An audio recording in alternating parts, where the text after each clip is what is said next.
Straight, right now. Come on. Right now. What? Come on. Yes, baby. Come on, out of the way.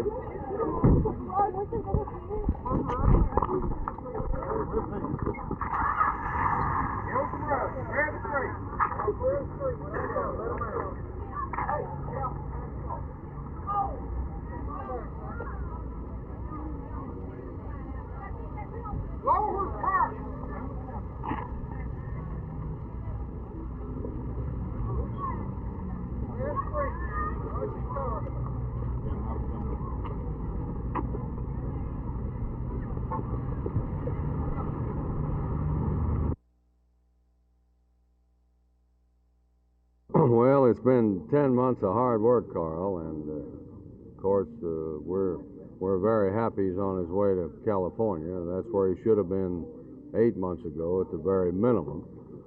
When Justice Black handed down his decision this morning, he reaffirmed my faith in the federal judiciary, I'll say that. I think there's something wrong with the system that can take an alleged killer that slaughtered 5 people and hide them in the state of Texas for 10 months. It shocks my conscience, and I would hope that it would awaken people to the need of some law that would expedite things of this nature.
and he laid this little old purse-like deal over there into the deal.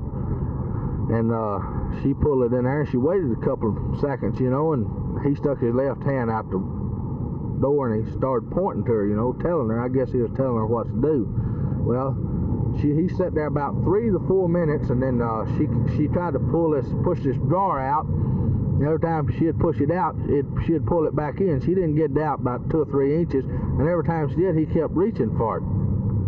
Well, she finally done that about 6 times. Well, she finally got it out there, and he reached over and got a paper sack, a brown paper sack, took it with his left hand, put it in the car. Then he turned back to her, and she pushed the drawer out again, and he got his little old bitty purse-like deal out. Well, he pulled on out there, and he couldn't get the thing in first gear. Well, I pulled right on up behind him. I was about bumper to bumper with him, and this gal was in there, this girl. She had this little old white deal, and she was running around there, you know. She was real nervous. What do you think this white thing was? Well, it looked like a bomb to me. Well, the first thing come to mind, it was a bomb, because, you know, they've been making them.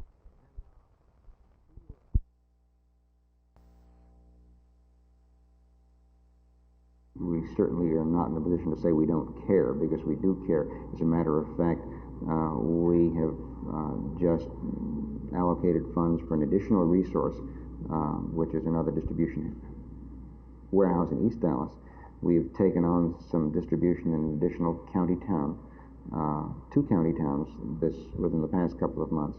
And although we haven't allocated any more personnel, over the past few months we've added 200 families per month to the list that we have been giving service to.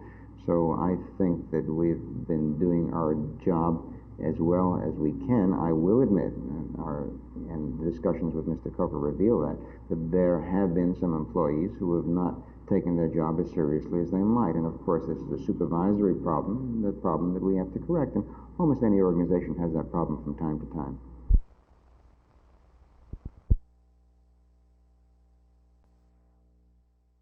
We think we've done a pretty good job so far. Let me say, first of all, that we have been working now for 6 to 9 months through our community council on a priority study. And we hope when this is concluded, which will be in the near future, to know exactly where we should be spending our money, what services are needed, and in what areas. So when that's done, we think we'll really know. However, we've done some quick checking since our meeting yesterday, and we find that overall we've got a good many agencies who do work in the Mexican-American area, that we are spending over 5% of our budget and over 5% of our units of service in service to Mexican-Americans, which is more than their population share. So we think that over the years we've tried to do a good job in this area. But again, we're willing to take a look and see how we're doing.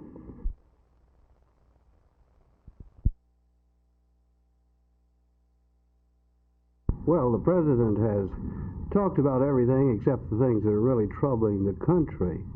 He's sent up certain bills, every one of which the Congress has considered or is considering. But the things that are troubling the country are the fact that we have the highest interest rates we've had in 100 years, the most unemployment that we've had in 10 years, and we are in the first recession that we've had since before the Kennedy administration. There are also stories going around, we'll say, that you will be the next Speaker of the House. Now, you've been in the House since 1954 and have worked both... 1946, excuse me. And worked both with Rayburn and McCormick. How do you feel about being the next Speaker of the House, the possibility of it? Well, it's the greatest job in the United States. I just hope I'm up to it.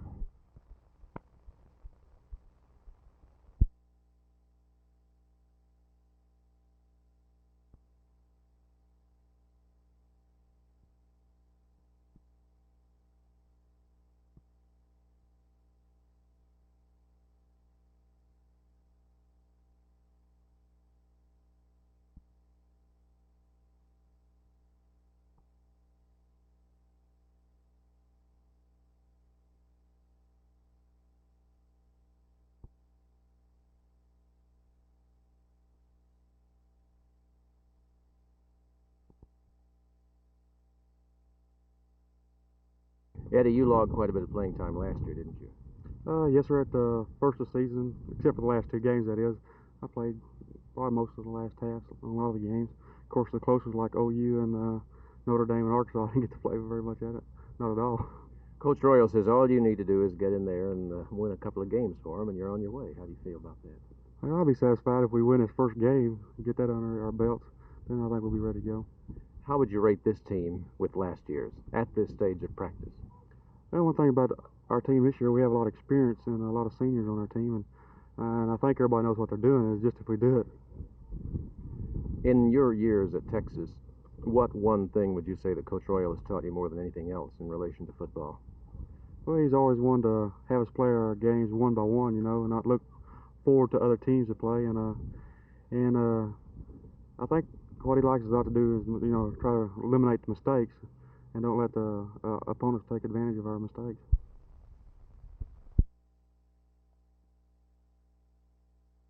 I think on offense we would have to name David Taylor quarterback because he's the key to our offense, and as he goes, I'm afraid the rest of us will go. We think he has a lot of possibilities of being a good one. Up front, Don Marshall, one of our tackles, the captain, and we have, of course, 3 other starters from last season there, and we think our offensive line should be a good one. We have a bunch of young backs, and really they're unknown to us at this time, but we think they have a chance to be good ones. On defense, we're putting a lot of hope in our secondary because those people they did us a good job last season, and we have 3 of the 4 people back, and I'm sure planning on them having a big year. And up front, we're going to be new, but we have some people with ability, and we think they'll be good football players before the season's over.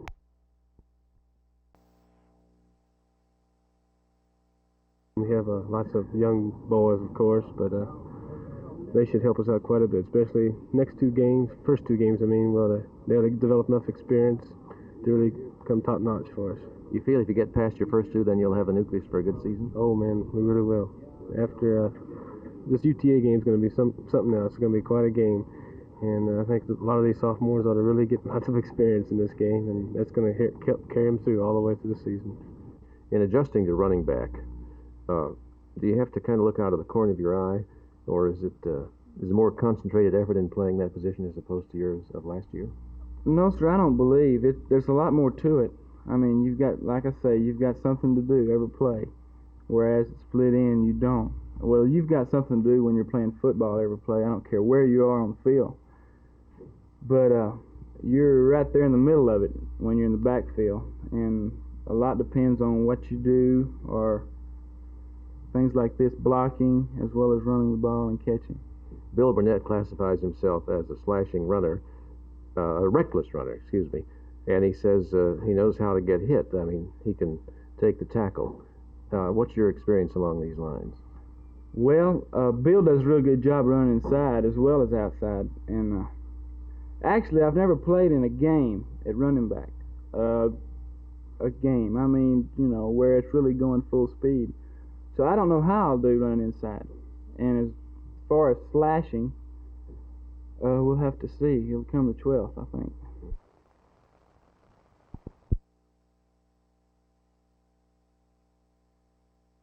This means that we have relieved Lawrence Selman of any authority as a police officer. He's not on the job as a police officer, pending the outcome of the investigation.